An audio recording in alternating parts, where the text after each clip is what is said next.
Salut tout le monde, bienvenue dans cette nouvelle vidéo, cette fois bien consacrée sur les anciens dessins animés de notre enfance. Nous allons donc faire 1992. Donc nous commençons donc cette année 92 avec La Légende de Cro-Blanc, donc diffusée sur TF1, euh, série jeunesse tirée d'un roman, si je me souviens bien, Cro-Blanc c'est un roman. Donc voilà, c'était bien pour les gamins, après plus grand c'est légèrement chiant.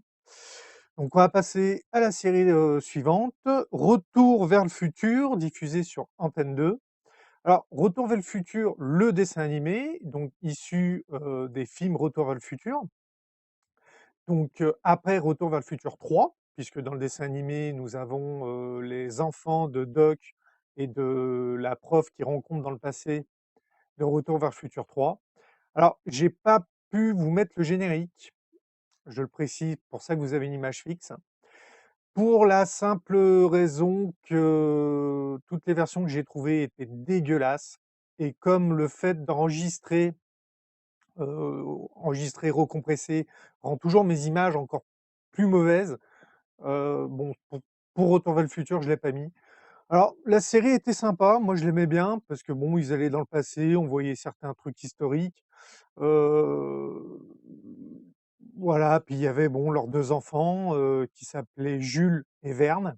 Voilà, donc c'était marrant, Jules Verne. Donc, voilà. Allez, série suivante, donc Le Tourbillon Noir, sorti le 11 mars 92 sur Canal+. Alors, Le Tourbillon Noir, The Pirate of the Dark Water, donc les pirates de l'eau noire, qui qu'en français c'est devenu Le Tourbillon Noir. Non, ça aurait dû être The Dark Twister normalement. Encore une fois, les traductions, faut pas trop en demander.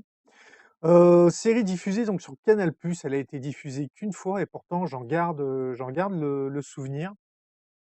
Aujourd'hui, si vous faites des recherches sur YouTube, sur le tourbillon noir, vous finirez par trouver, des vidéos de youtubeurs spécialisés manga, surtout spécialisés One Piece, qui, laissent entendre que le tourbillon noir aurait eu une influence sur Oda sur la création de One Piece.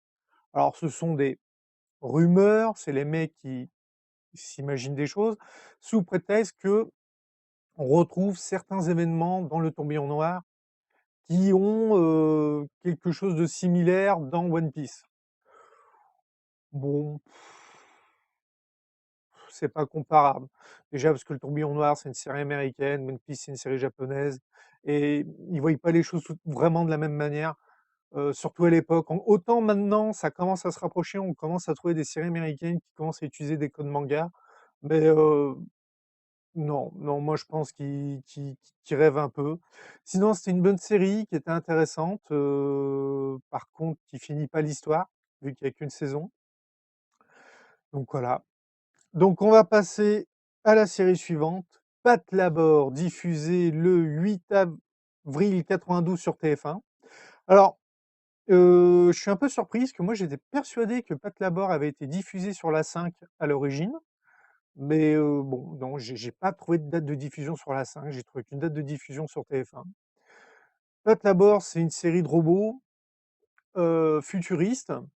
C'était une vision de l'avenir qui était très intéressante. Ils sont partis du principe qu'avec les progrès de la robotique, on finirait par avoir des robots, alors pas des robots géants, parce que les robots de géants, on considère les robots de géants, il faut déjà être au-delà de 30 mètres. Dans l'univers de Pat Labor, les robots font entre 8 et 12 mètres en moyenne de hauteur. Un Pat Labor, ça fait un peu moins de 10 mètres. C'est plus ou moins les mêmes tailles que dans Gundam. C'est un... Dans les séries méca japonaises, il y a des grades pour les séries de robots. Et je crois que c'est ce qu'on appelle les réels Mickey. Enfin, voilà, c'est pas robots géants, c'est des robots taille réelle où on va dire que la technologie pour nous rend possible. Et en fait, dans cette vision de l'avenir, c'est que par exemple, au lieu d'avoir une grue, tu avais un robot grue. Au lieu d'avoir un bulldozer, tu avais un robot bulldozer, et ainsi de suite. Et du coup, ben forcément, les gens mal intentionnés détournent cette robotique pour commettre des crimes, et du coup, la police s'est équipée de robots pour pouvoir combattre les robots criminels. pilotés par des humains, hein, attention, hein, c'est pas des robots autonomes. Et du coup, nous avons le Patlabor, qui est un prototype de robot policier, qui est utilisé par la seconde brigade. Disons qu'il n'y a que deux Patlabor, et le plus connu, c'est le numéro un, surnommé Alphonse par sa pilote, qui fait des prises de judo tellement il est souple. Et la caractéristique du Patlabor, c'est qu'il apprend. Il apprend de son pilote. Donc justement, la première pilote qui ait tendance à rentrer dedans, à être plus corps à corps, eh ben, le robot s'est adapté, a adapté son programme pour lui permettre d'être plus agile et plus rapide. Alors que l'autre, qui est aussi un gros bourrin dans son genre, mais qui lui utilise son arme à feu, eh ben, le robot a une meilleure visée et c'est venu de lui-même. Le robot a auto-évolué au niveau de ses programmes pour correspondre à l'utilisation de son pilote. Il y a même un moment, il y a un épisode où tous les deux inversent leur robot, les pilotes échangent leur robot, et quand ils essayent d'utiliser le robot comme ils en ont l'habitude, ça marche pas. L'autre, il essaye de tirer avec Alphonse, il tire à côté parce que l'autre, la fille, elle tire pratiquement jamais avec son arme. Elle déteste les armes à feu. J'adore cette série, je pourrais en parler X temps. Savoir qu'il y a eu une série live Pat Labor avec, donc il y a des passages en images de synthèse pour les combats. Quand les robots combattent, c'est de l'image de synthèse parce que c'était compliqué. Par contre, toutes les scènes dans le hangar, le robot est vrai. Ils ont construit un Pat Labor qui bouge. C'est pas juste un décor, il bouge pour les scènes à l'intérieur de la caserne, des choses comme ça. Il y a que pour les combats où là, c'est vraiment que de l'image de synthèse, que de la CGI, parce que c'était voilà, c'était trop compliqué. J'adorais que cette série-là va arriver en France, où j'arrive à avoir une version française. Pour le moment, j'ai pas réussi à en trouver. Bon, on va continuer, parce que sinon je vais parler que de Patte Laborde. Les aventures de Tintin, 5 mai 92 sur FR3. Bon, voilà, les aventures de Tintin ou les nouvelles aventures de Tintin, voilà, ça dépend. Aujourd'hui encore, c'est diffusé, je crois que je sais plus quelle chaîne qui le passe encore. C'est vraiment,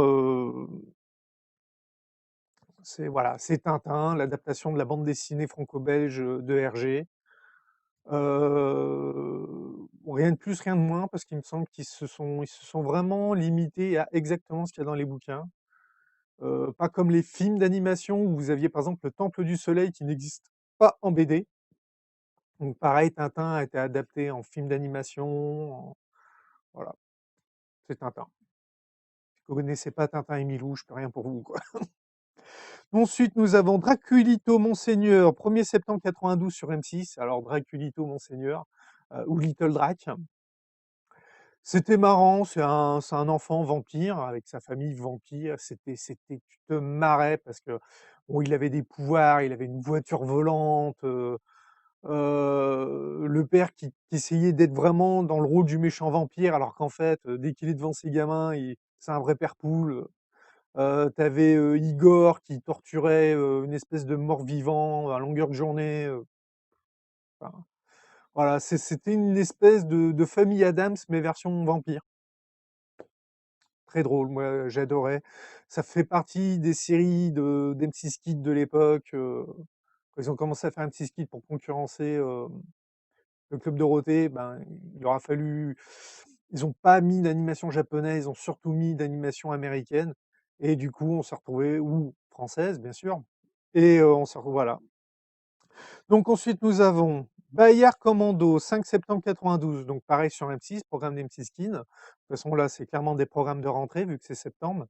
Alors Bayard Commando, c'était une ferme avec les cochons versus les béliers. Alors ils avaient une technologie guerrière. Or, c'est pareil, c'est une série américaine. Je sais pas si c'était pas une production française. Enfin bref, c'était pour vendre du jouet. Mais bon, c'était marrant. C'était sympa. Les plans, les cochons qui avaient toujours des plans à la con. Enfin, qui marchaient jamais. Enfin.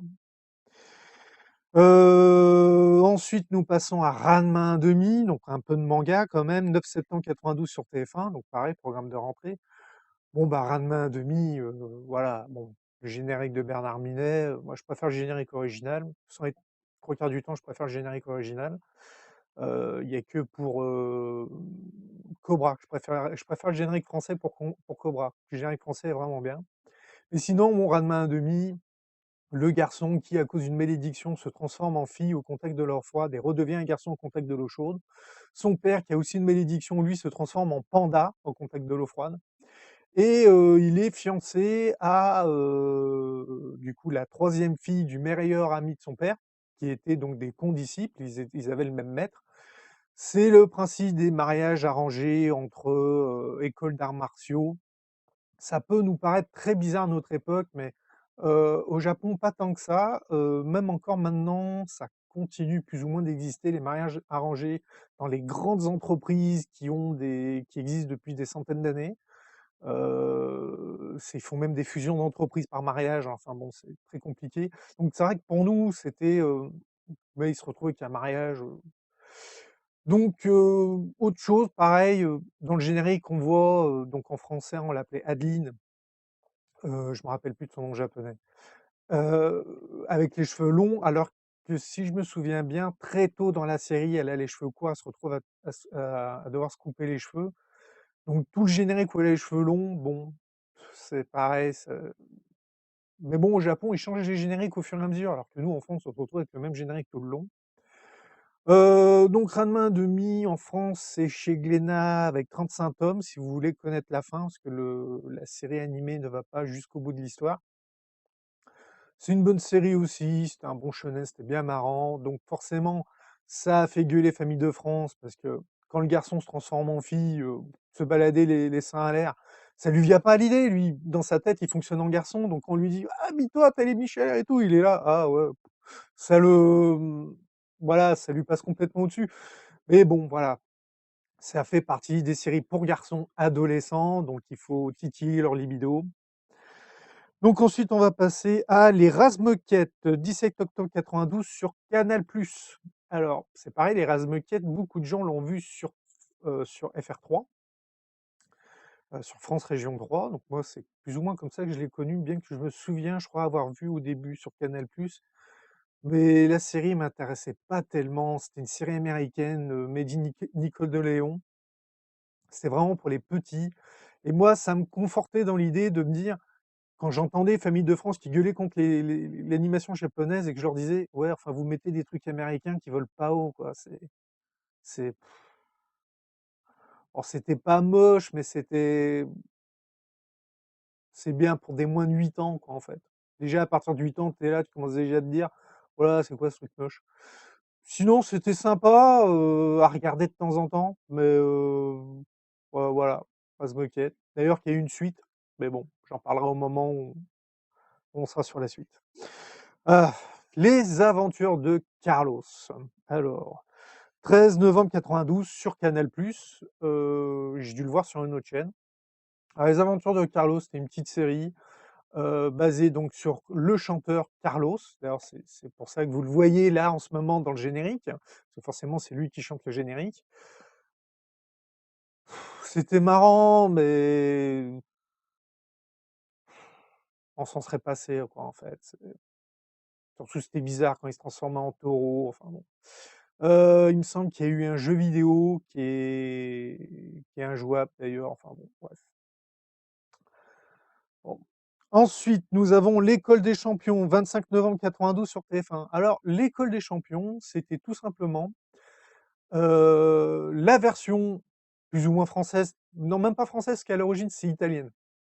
À l'origine, la production est italienne. C'est la version italienne d'Olive et Tom. Mais clairement, parce que, le tir de l'aigle du héros, c'est juste qu'une version exagérée du tir de la feuille morte d'Olivier. On retrouve le même schéma avec les ennemis qui finissent dans ton équipe, les ennemis ont les mêmes profils.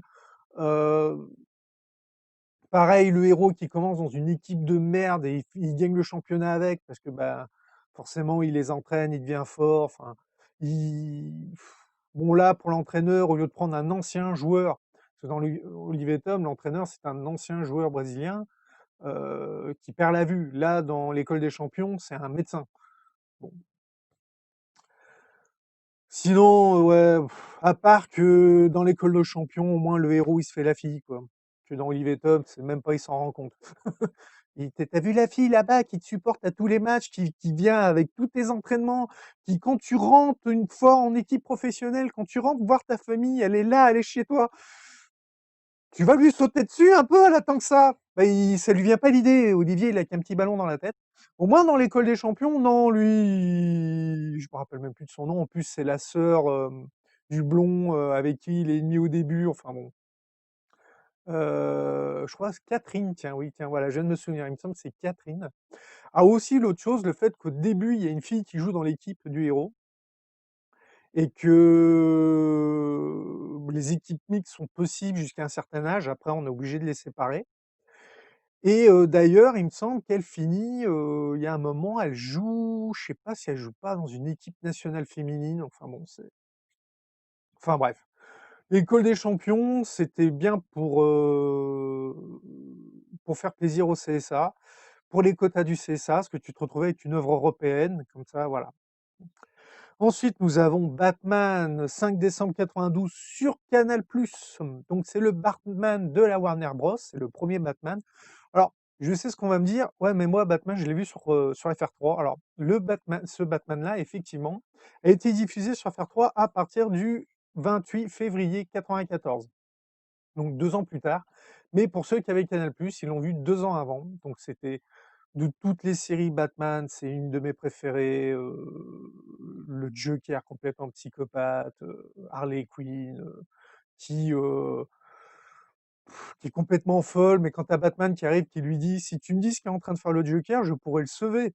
Parce que là, ça va se retourner contre lui». «Ah bon? Ah bah», du coup, elle lui disait tout. Tu Catwoman, Poison Ivy, enfin tous les méchants de Batman. Heu, voilà, s'il y a une série de Batman à regarder, c'est celle-là, parce que celles qu'ils ont fait après, sont bien, mais elles restent un cran en dessous.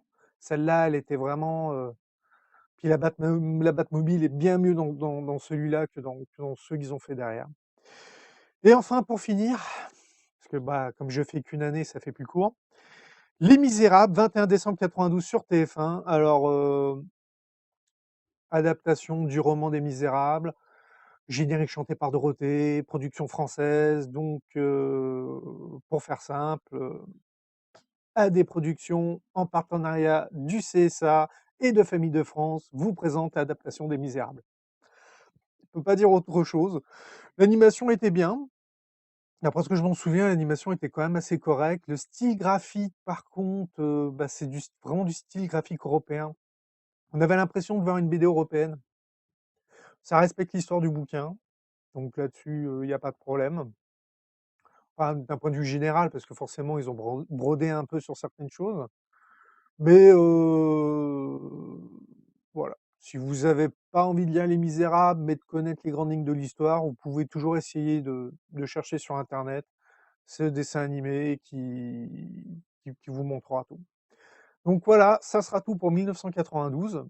Donc j'espère que le fait de vous mettre des images, les génériques, plutôt qu'une image fixe, ça vous plaît. Mettez-le en commentaire.